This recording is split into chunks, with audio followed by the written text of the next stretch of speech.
ನಮಸ್ಕಾರ ವೀಕ್ಷಕರೇ. ಹಲವು ರಾಜ್ಯಗಳ ಎಲೆಕ್ಷನ್ ಹಾಗೂ ಪಾಶ್ಚಿಮಾತ್ಯ ಯುದ್ಧದ ಎಫೆಕ್ಟ್ ಗೊಂಗಲ್ಲಿ ಕೇಂದ್ರ ಸರ್ಕಾರದ ಮುಂದಿನ ಟಾರ್ಗೆಟ್ ಏನು ಅನ್ನೋ ವಿಚಾರ ಎಲ್ರಿಗೂ ಮರೆತೇ ಹೋಗಿದೆ. ಆದರೆ ಈ ಹೊತ್ತಲ್ಲಿ ಗೃಹ ಸಚಿವ ಅಮಿತ್ ಶಾ ದೊಡ್ಡ ಹಿಂಟ್ ಒಂದನ್ನ ನೀಡಿದಂತೆ ಕಾಣಿಸ್ತಾ ಇದೆ. ಮತಾಂತರ ತಡೆ ಕುರಿತಂತೆ ಶಾ ಹೇಳಿರೋ ಮಾತು ಮುಂದಿನ ಕಾಯ್ದೆ ಇದೇನಾ ಅನ್ನೋ ರೀತಿಯ ಚರ್ಚೆಗಳಿಗೆ ದಾರಿ ಮಾಡ್ತಾ ಇದೆ.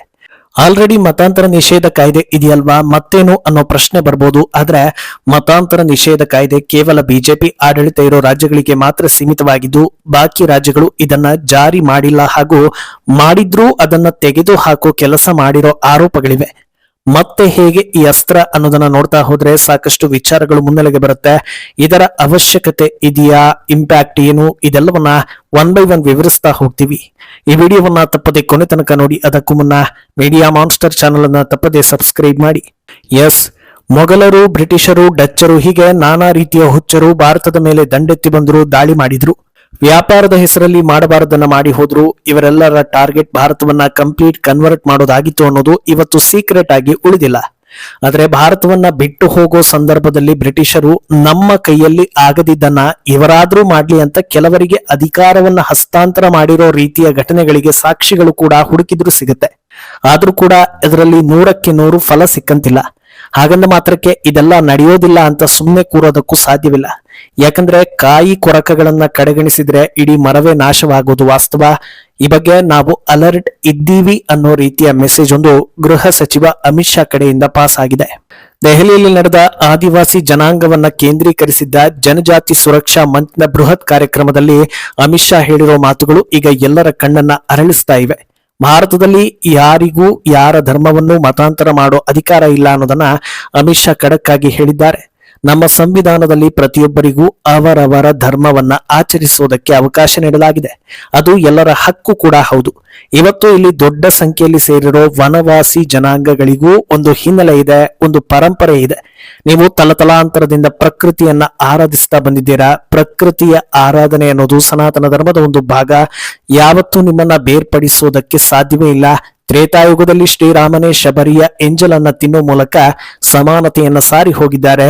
ನಮ್ಮ ಧರ್ಮ ಹಾಗೂ ಸಂಸ್ಕೃತಿಯನ್ನ ರಕ್ಷಿಸೋ ಕೆಲಸ ನಮ್ಮ ಕಡೆಯಿಂದ ಆಗುತ್ತೆ ಅನ್ನೋ ಸಂಕಲ್ಪವನ್ನ ದೆಹಲಿಯಲ್ಲಿ ತೊಡುತ್ತಿದ್ದೇವೆ ಅನ್ನೋದನ್ನ ಹೇಳಿದ್ದಾರೆ. ಸರಿ, ಇದರಲ್ಲಿ ಬೇರ್ಪಡಿಸೋದಕ್ಕೆ ಬಿಡೋದಿಲ್ಲ ಅನ್ನೋದನ್ನ ಹೇಳಿದ್ದಾರೆ. ಆದ್ರೆ ಈ ರೀತಿ ಹೇಳೋ ಮೂಲಕ ಮತಾಂತರ ತಡೆಯೋದು ಹೇಗೆ? ಶಾ ಹೇಳಿದ್ದಾರೆ ಅಂದ ತಕ್ಷಣ ಕ್ರಿಮಿನಲ್ಗಳೆಲ್ಲ ಇದನ್ನ ಕೇಳಿ ಸುಮ್ಮನಾಗ್ತಾರಾ ಅನ್ನೋ ಪ್ರಶ್ನೆ ಬರುತ್ತೆ. ಅದಕ್ಕೆ ಉತ್ತರ ಸಿಗಬೇಕು ಅಂದ್ರೆ ಈ ಕಾರ್ಯಕ್ರಮದಲ್ಲಿ ಸೇರಿದ್ದ ಜನರು ಹಾಗೂ ಅವರಿಂದ ಬಂದ ಬೇಡಿಕೆ ಏನು ಅನ್ನೋದನ್ನ ಮೊದಲು ತಿಳ್ಕೊಳ್ಬೇಕಾಗುತ್ತೆ. ಸುಮಾರು 1.5 ಲಕ್ಷ ಆದಿವಾಸಿ ಜನಾಂಗದವರು ಈ ಸಮ್ಮೇಳನದಲ್ಲಿ ಸೇರೋ ಮೂಲಕ ತಮ್ಮ ಶಕ್ತಿ ಪ್ರದರ್ಶನವನ್ನ ಮಾಡಿದ್ರು. ಅವರೆಲ್ಲರೂ ಒಕ್ಕೊರಲಿನಿಂದ ತಮ್ಮ ಹಕ್ಕುಗಳಿಗೆ ಧಕ್ಕೆ ಬಾರದಂತೆ ನೋಡಿಕೊಳ್ಳಿ ಅನ್ನೋ ಬೇಡಿಕೆ ಇಟ್ಟಿದ್ದಾರೆ. ಅಂದ್ರೆ ಮೂಲ ಧರ್ಮವನ್ನ ತ್ಯಜಿಸಿ ಕೆಲವರು ಬೇರೆ ಧರ್ಮಗಳಿಗೆ ಮತಾಂತರಗೊಂಡ ಬಳಿಕವೂ ನಮ್ಮ ಹಕ್ಕು ಹಾಗೂ ಸೌಲಭ್ಯಗಳನ್ನ ಪಡಿತಾ ಇದ್ದಾರೆ. ಇದರಿಂದ ನಿಜವಾಗಿ ಅರ್ಹರಿಗೆ ಇದು ಸಿಗದೆ ಅನ್ಯಾಯ ಆಗ್ತಾ ಇದೆ. ಆದ್ರಿಂದ ಈ ಬಗ್ಗೆ ಗಮನ ಹರಿಸಿ ಒಂದು ಸರಿಯಾದ ಕಡಿವಾಣವನ್ನ ಹಾಕಿ ಅನ್ನೋದು ಇವರ ಬೇಡಿಕೆ. ಈಗ ಯಾವ ರೀತಿ ಕಾನೂನು ಬರ್ಬೋದು ಅನ್ನೋ ಕ್ಲಾರಿಟಿ ನಿಮಗೆ ಸಿಕ್ಕಿರ್ಬೋದು. ಮತಾಂತರ ಆದವರಿಗೆ, ದುರ್ಬಲರು ಹಾಗೂ ಹಿಂದುಳಿದವರಿಗೆ, ಅಥವಾ ಇನ್ನೂ ಕ್ಲಿಯರ್ ಆಗಿ ಹೇಳೋದಾದ್ರೆ ಅರ್ಹರಿಗೆ ಸಿಗಬೇಕಾದ ಸೌಲಭ್ಯ ಸಿಗೋದಿಲ್ಲ ಅನ್ನೋ ನಿಯಮ ತರೋದಕ್ಕೆ ಇದು ಮುನ್ನುಡಿ ಹಾಡಿದಂತೆ ಕಾಣಿಸ್ತಾ ಇದೆ. ಸಾಮಾನ್ಯ ಜ್ಞಾನ ಇರುವವರು ಹಾಗೂ ವಿದ್ಯಾವಂತರು ಇದನ್ನ ಅಕ್ಷರಶಃ ಒಪ್ಪಿಕೊಳ್ತಾರೆ.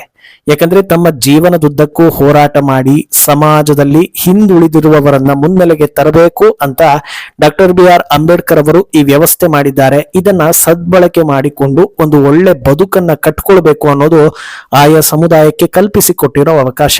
ಹೀಗಿರುವಾಗ ನನಗೆ ಆ ಸಮುದಾಯ ಬೇಡ, ನಾನು ಬೇರೆ ಮಾರ್ಗದಲ್ಲಿ ಹೋಗ್ತೀನಿ, ಆದ್ರೆ ಆ ಸಮುದಾಯಕ್ಕೆ ಸಿಗೋ ಎಲ್ಲಾ ಸೌಲಭ್ಯ ನನಗೆ ಬೇಕು ಅನ್ನೋ ರೀತಿ ನಡೆದುಕೊಂಡ್ರೆ ಯಾವ ರೀತಿಯಲ್ಲೂ ಅದು ಕಾನೂನು ಪಾಲನೆ ಆಗೋದಿಲ್ಲ. ಹಾಗೆ ಅದು ಸಂವಿಧಾನ ಹಾಗೂ ಸಂವಿಧಾನದ ಆಶಯಗಳಿಗೆ ವಿರುದ್ಧ ಅನ್ನೋದು ಕ್ಲಿಯರ್ ಆಗ್ತಾ ಇದೆ. ಆದ್ರಿಂದ ಈ ನಿಯಮ ಜಾರಿ ಬಗ್ಗೆ ಎಲ್ಲರ ನಿರೀಕ್ಷೆ ದುಪ್ಪಟ್ಟಾಗ್ತಾ ಇದೆ. ಹಾಗಿದ್ರೆ ಇದು ಸಾಧ್ಯನಾ ಅಂತ ನೋಡ್ತಾ ಹೋದ್ರೆ ಈ ಹಿಂದೆ 2 ಪ್ರಕರಣಗಳ ಕುರಿತಂತೆ ಕೋರ್ಟ್ ನೀಡಿದ್ದ ತೀರ್ಪಿನ ಬಗ್ಗೆ ನಮ್ಮ ಚಾನೆಲ್ ನಲ್ಲಿ ಒಂದು ಎಪಿಸೋಡ್ ಅನ್ನ ಮಾಡಿದ್ವಿ. ಅದರ ಲಿಂಕ್ ಅನ್ನ ಹಾಕಿರ್ತೀವಿ, ನೋಡಬಹುದು. ಅದರಲ್ಲಿ ಒಂದು ಆಂಧ್ರದಲ್ಲಿ ಮತಾಂತರಗೊಂಡ ವ್ಯಕ್ತಿಯೊಬ್ಬ ಇನ್ನೊಬ್ಬ ವ್ಯಕ್ತಿ ಮೇಲೆ ಅಟ್ರಾಸಿಟಿ ಕೇಸ್ ಹಾಕಿರ್ತಾನೆ. ಕೇಸ್ ಹಿನ್ನೆಲೆ ನೋಡ್ತಾ ಹೋದಾಗ ಕೇಸ್ ಹಾಕಿದ್ದವನದ್ದೇ ತಪ್ಪಿದ್ದು ಒಂದು ಕಡೆ, ಆದ್ರೆ ಕಾನೂನು ದುರುಪಯೋಗ ಪಡಿಸಿಕೊಂಡಿದ್ದು ಕೂಡ ಸ್ಪಷ್ಟವಾಗಿತ್ತು. ಈ ಕೇಸ್ ಸಂಬಂಧ ಕೋರ್ಟ್ ಮತಾಂತರಗೊಂಡ ವ್ಯಕ್ತಿಯು SC/ST ಸಮುದಾಯಕ್ಕೆ ನೀಡಿರೋ ವಿಶೇಷ ಹಕ್ಕುಗಳನ್ನ ಬಳಸಿಕೊಳ್ಳೋದಕ್ಕೆ ಅರ್ಹವಲ್ಲ ಅನ್ನೋದನ್ನ ಹೇಳಿತು. ಹಾಗೆ ತಮಿಳುನಾಡಿನಲ್ಲಿ ಮತಾಂತರಗೊಂಡ ಮಹಿಳೆಯೊಬ್ಬಳು ಮೀಸಲು ಕ್ಷೇತ್ರದಲ್ಲಿ ಚುನಾವಣೆಗೆ ಸ್ಪರ್ಧಿಸಿದ್ದ ಪ್ರಕರಣದಲ್ಲೂ ಕೋರ್ಟ್ ಇದೇ ರೀತಿಯ ನಿಲುವನ್ನ ತೆಗೆದುಕೊಂಡಿತ್ತು. ಒಂದು, ನೀವು ಮೂಲ ಧರ್ಮದಲ್ಲೇ ಇದ್ದು ಸೌಲಭ್ಯವನ್ನ ಬಳಸಿಕೊಳ್ಳಿ, ಇಲ್ಲ ಅಂದ್ರೆ ಇದರಿಂದ ದೂರ ಇರಿ ಅನ್ನೋದನ್ನ ಸ್ಪಷ್ಟವಾಗಿ ಹೇಳಿತ್ತು. ಈ ಕಾನೂನು ತರೋದ್ರಿಂದ ಪ್ರಯೋಜನ ಏನು ಅನ್ನೋದು ಆಲ್ರೆಡಿ ನಿಮಗೆ ಗೊತ್ತಾಗಿರುತ್ತೆ. ಆದ್ರೆ ಇದರಿಂದ ಯಾರಿಗೆ ಹೊಡೆತ ಬೀಳುತ್ತೆ, ಹೇಗೆಲ್ಲ ಗೋಲ್ಮಾಲ್ ಆಗೋದನ್ನ ಈ ನಿಯಮ ಕಡಿವಾಣ ಹಾಕುತ್ತೆ ಅನ್ನೋದು ಕೂಡ ಅಷ್ಟೇ ಇಂಟ್ರೆಸ್ಟಿಂಗ್ ವಿಚಾರ. ಎಲ್ರಿಗೂ ತಿಳಿದಿರೋ ಹಾಗೆ ಭಾರತದ ಧಾರ್ಮಿಕ ಸ್ವಾತಂತ್ರ್ಯದ ಬೇಸಿಕ್ ಏನಿದೆ ಅಂದ್ರೆ ಭಾರತದ ಪ್ರತಿಯೊಬ್ಬರಿಗೂ ಅವರವರ ಧರ್ಮವನ್ನ ಆಚರಿಸುವ ಸ್ವಾತಂತ್ರ್ಯ ಇದೆ ಅನ್ನೋದು. ಅಲ್ಲದೆ ಯಾವುದೇ ರೀತಿಯಲ್ಲೂ ಒಬ್ಬರ ಧಾರ್ಮಿಕ ಹಕ್ಕಿಗೆ ಸಮಸ್ಯೆ ತರಬಾರದು ಅನ್ನೋದನ್ನ ಕೂಡ ಸಂವಿಧಾನ ಎತ್ತಿ ಹಿಡಿಯುತ್ತೆ, ಕೆಲವೊಂದು ಸೂಕ್ಷ್ಮ ವಿಚಾರಗಳನ್ನ ಹೊರತುಪಡಿಸಿ. ಇನ್ನು ಇದರ ಆಧಾರದಲ್ಲೇ ಮತಾಂತರ ನಿಷೇಧ ಕಾಯ್ದೆ ಅನ್ನೋದನ್ನ ತಂದಿದ್ರು. ಅಲ್ಲೂ ಕೂಡ ಒಬ್ಬ ವ್ಯಕ್ತಿ ತನ್ನ ಇಷ್ಟದ ಧರ್ಮವನ್ನ ಪಾಲಿಸೋದಕ್ಕೆ ಅವಕಾಶ ಇತ್ತು. ಆತನೇ ಇಷ್ಟಪಟ್ಟು ಯಾವ ಧರ್ಮವನ್ನ ಬೇಕಾದ್ರೂ ಅನುಸರಿಸಬಹುದು. ಆದ್ರೆ ಬಲವಂತವಾಗಿ ಅಥವಾ ಇನ್ನಿತರೆ ಮಾರ್ಗಗಳ ಮೂಲಕ ಮತಾಂತರ ಮಾಡಿದ್ರೆ ಕಾನೂನು ಸಮಸ್ಯೆ ಎದುರಿಸಬೇಕಾಗತ್ತೆ ಅನ್ನೋದನ್ನ ಹೇಳಿದ್ರು. ಆ ಬೇರೆ ರೀತಿಯಲ್ಲಿ ನಡೆಯೋ ಮತಾಂತರದಲ್ಲಿ ಮೊದಲು ಟಾರ್ಗೆಟ್ ಆಗ್ತಾ ಇದ್ದಿದ್ದು ಹಿಂದುಳಿದವರು ಹಾಗೂ ಆದಿವಾಸಿ ಸಮುದಾಯಗಳು. ಮೊದಲಿಗೆ ಇವರ ಬಡತನವನ್ನೇ ಅಸ್ತ್ರ ಮಾಡಿಕೊಂಡು ಹಣ, ಗಿಫ್ಟ್ಗಳು ಹಾಗೂ ಇನ್ನಿತರೆ ಆಮಿಷವನ್ನ ಒಡ್ಡಿ ಮತಾಂತರ ಮಾಡೋ ಕೆಲಸಗಳು ಆಗ್ತಾ ಇದೆ.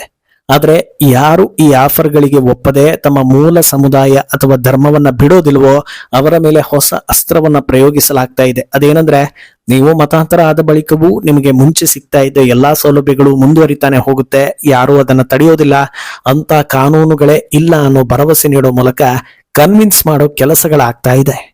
ಅದರಿಂದ ಸಾಕಷ್ಟು ಒಲ್ಲದ ಮನಸ್ಸುಗಳು ಕೂಡ ಮತಾಂತರಕ್ಕೆ ಸಮ್ಮತಿ ಸೂಚಿಸ್ತಾ ಇರೋದಕ್ಕೆ ಸಾಕಷ್ಟು ಉದಾಹರಣೆಗಳಿವೆ. ಇದಕ್ಕೆ ಬ್ರೇಕ್ ಹಾಕ್ಬಿಟ್ರೆ ಕೊನೆ ಪಕ್ಷ ಅರ್ಹರಿಗಾದ್ರೂ ನ್ಯಾಯ ಸಿಗೋ ಕೆಲಸ ಆಗುತ್ತೆ ಅನ್ನೋ ಚರ್ಚೆಗಳು ನಡೀತಾ ಇದೆ. ಏನೋ ಸದ್ಯದ ಮಟ್ಟಿಗೆ ಈ ರೀತಿ ಕಾನೂನು ಅಗತ್ಯವಾಗಿ ಭಾರತಕ್ಕೆ ಬೇಕಾಗಿದೆ ಅನ್ನೋ ಚರ್ಚೆ ಕೂಡ ನಡೀತಾ ಇದೆ. ಯಾಕಂದ್ರೆ ಈಗ ಅಕ್ರಮ ವಲಸಿಗರನ್ನ ಭಾರತದಿಂದ ಆಚೆ ಕಳಿಸೋ ಕ್ಯಾಂಪೇನ್ ದೊಡ್ಡ ಮಟ್ಟದಲ್ಲಿ ನಡೀತಾ ಇದೆ. ಬಂಗಾಳದಲ್ಲಿ ಬಿಜೆಪಿ ಅಧಿಕಾರಕ್ಕೆ ಬಂದ ಬಳಿಕ ಇದಕ್ಕೆ ಹೆಚ್ಚಿನ ವೇಗ ಸಿಕ್ಕಿರೋದು ಸುದ್ದಿ ಆಗ್ತಾ ಇದೆ. ಇದರಿಂದ ಆದ ದೊಡ್ಡ ಪ್ರಯೋಜನ ಏನು ಅಂದ್ರೆ, ನಮ್ಮ ದೇಶದ ಪ್ರಜೆಗಳಿಗೆ ಸಿಗಬೇಕಾದ ಸೌಲಭ್ಯ ಬೇರೆ ಯಾರಿಗೂ ಸಿಕ್ಕಿ ಪೋಲಾಗದೆ ನಮ್ಮ ದೇಶದವರಿಗೆ ಸಿಗ್ತಾ ಇರೋದು.